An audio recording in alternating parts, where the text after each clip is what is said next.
The number one seed in the AFC, the Broncos battled their way to a bye on the back of a truly dominant defense. Vance Joseph's unit held their opponents to just 18 points a game, consistently holding serve to help their squad win close games. With the stacked roster and clever play calling to match, not a soul wants to go against this team. This is a stacked defensive roster, but talent only gets you so far. You've got to put your players in the best position to make plays.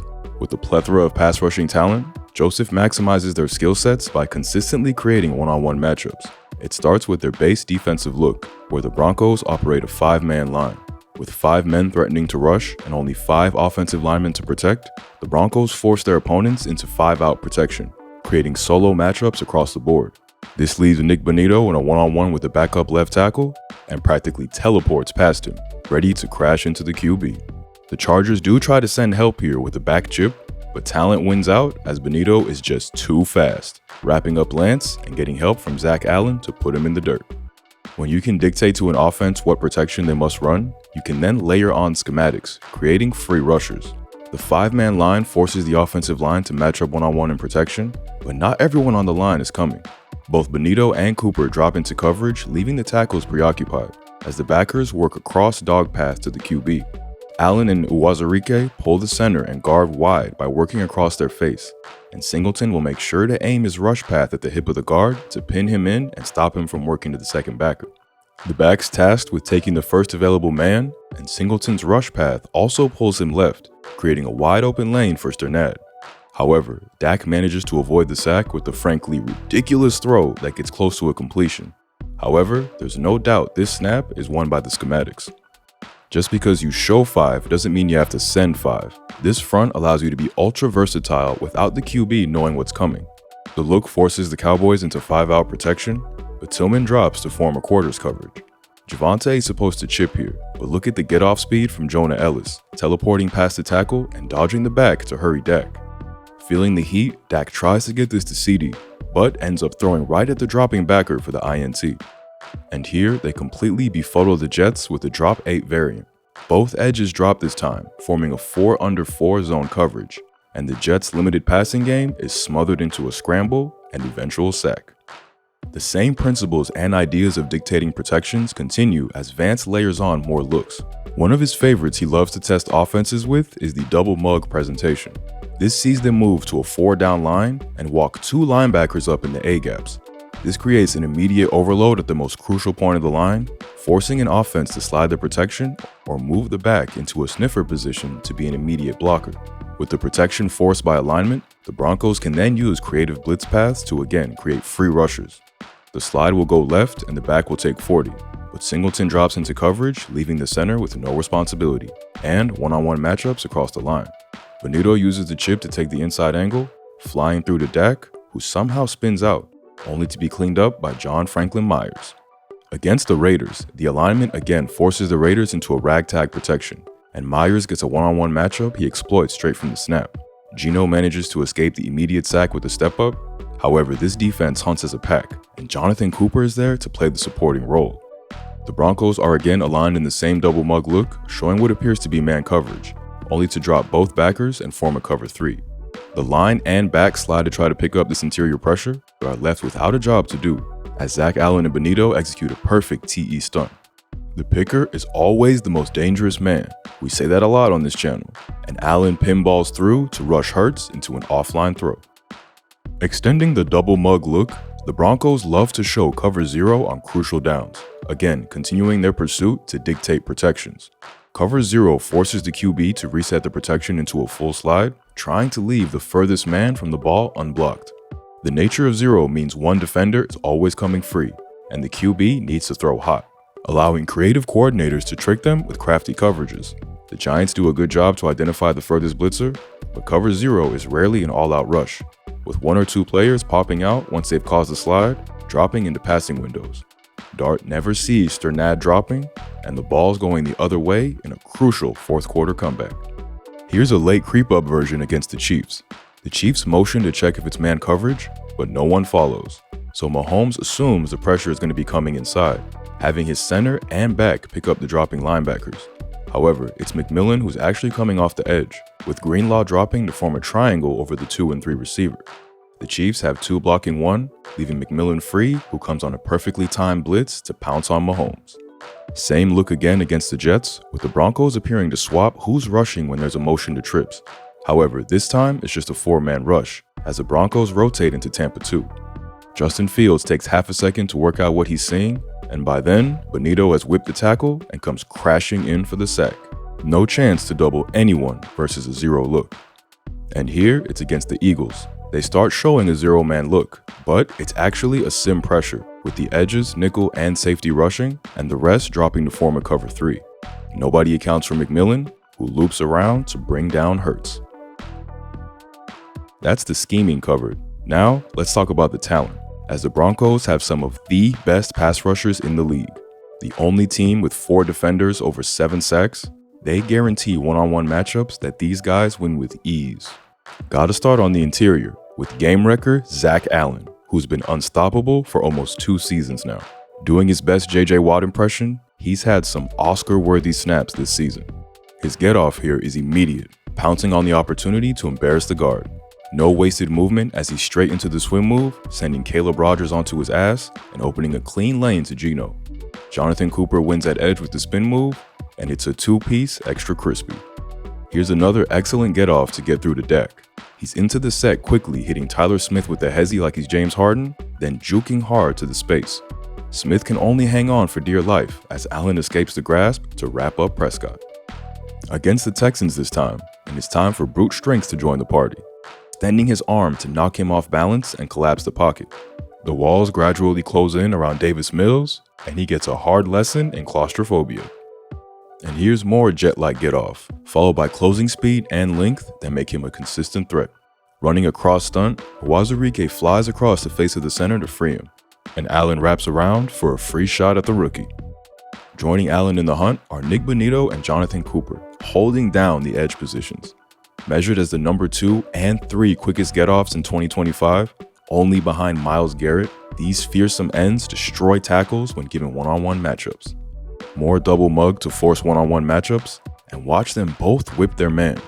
Both have the tackles immediately chasing, meeting in sync at the QB to dead the play. Jonathan Cooper is an absolute speed demon at edge, and if you are at all slow out of your stance, he's turning the corner on you for a sack. And it was Bonito with the bat to save the day against the Commanders. Kingsbury calls the perfect play in mesh traffic, but Bonito times the leap and deads the 2-pointer to win the game. Clutch. Backing up the rush is an equally talented secondary, who takes this unit to elite status. There's an old adage in football, if you can, play man. And the Broncos live up to this slogan. Stacked all the way to dime defense, they've got the players and talent to match up in man, playing cover 1 coverages on nearly 30% of snaps. There's only one player to start with, and that's reigning Defensive Player of the Year, Patrick Surtain.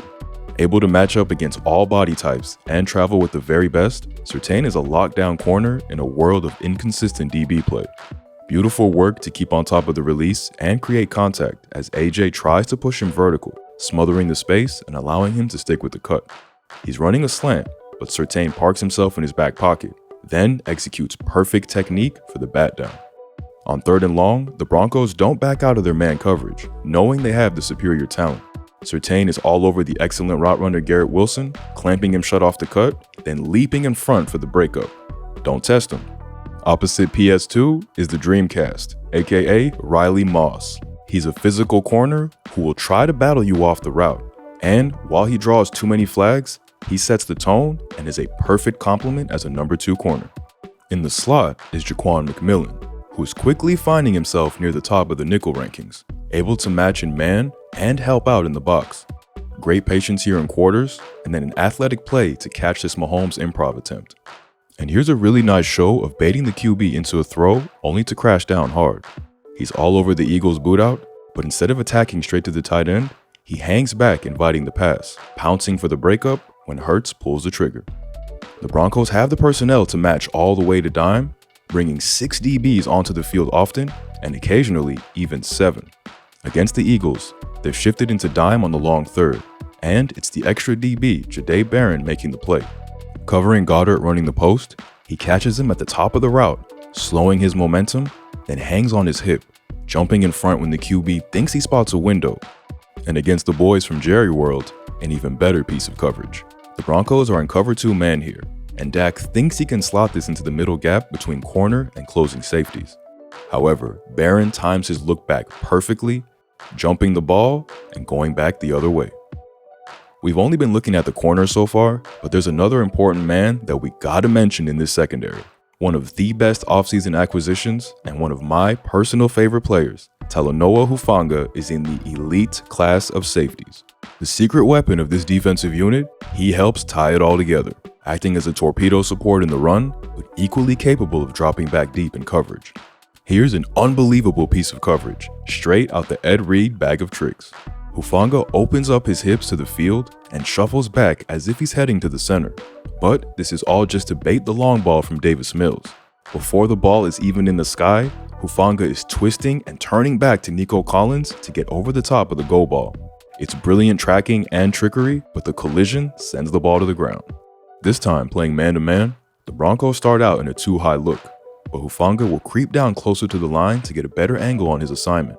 Wendell Robinson climbs the seam before sharply cutting inside for a slant, but Hufanga is reading it the entire way, driving downhill to meet the receiver right as the ball arrives. A baller in coverage, Hufanga is even better around the line, diving in to blow up plays before they even start. The Raiders condense the formation, and Hufanga is signaling to his safety companion that he's going to join the fit. When the motion comes, Hufanga diagnoses the play immediately, blitzing hard through the B-gap, firing in to bring down Genty. And here's more good play recognition and great work to time the snap count.